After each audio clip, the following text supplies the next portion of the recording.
The Viking Age has never been more popular.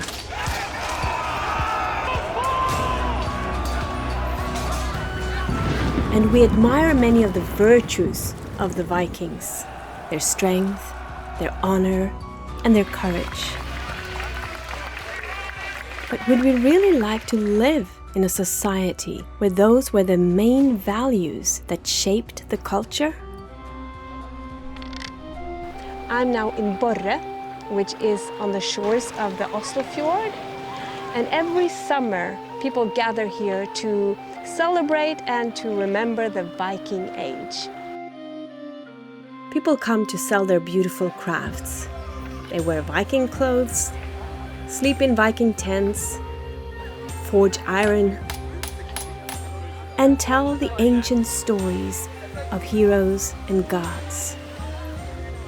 And for a few days, they taste a world that has captured the imagination of people across the globe.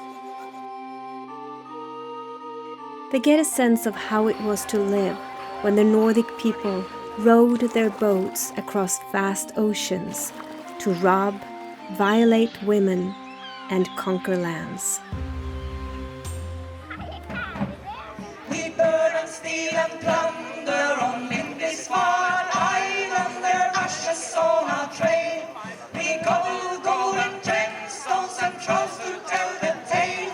We fill our sheets with treasure and write some rocks for pleasure and drink of boiler ale. Of course, most Vikings lived quite peaceful lives, like these, preoccupied with daily tasks and living close to nature and each other. Whether at war or peace, honor was the main thing to uphold, not only for yourself, but for the whole clan.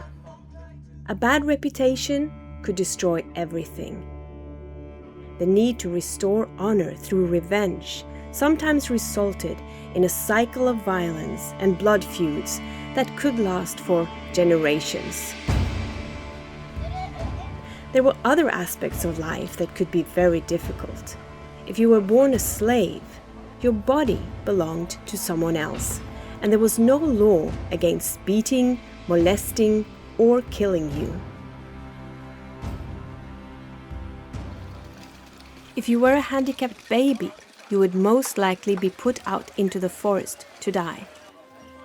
There was no law against forced marriage, and only women were expected to be faithful. It was a hierarchical society where the weak had few rights.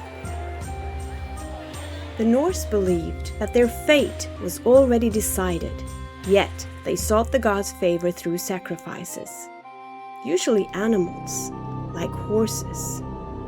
Sometimes, according to historical records, even human beings. Blood sacrifices could appease the gods, bring fertility and victory. But even the gods were subject to fate. The one-eyed god Woden knew that Ragnarok was coming.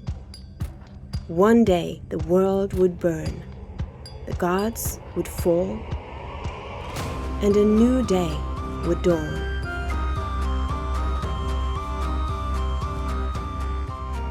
That day had already sent its first rays over the fjords of this country early in the Viking Age. Its story was very different to the story of the fierce and fertile gods of the Norse. Not a story of flawed gods demanding blood, but of a mighty and merciful God who shed his own, providing for mankind the ultimate sacrifice, once and for all, thereby ending all blood sacrifices. If you had lived as a Viking, would you have welcomed that message? Or would you have sought to preserve the old gods? Did Christianity really destroy Viking culture? Or did it transform something that was already ripe for change? In my next video, I will explore how the Christian worldview worked its way into the hearts and minds of the Vikings, and shaped the nation of Norway. If that interests you, subscribe and join me.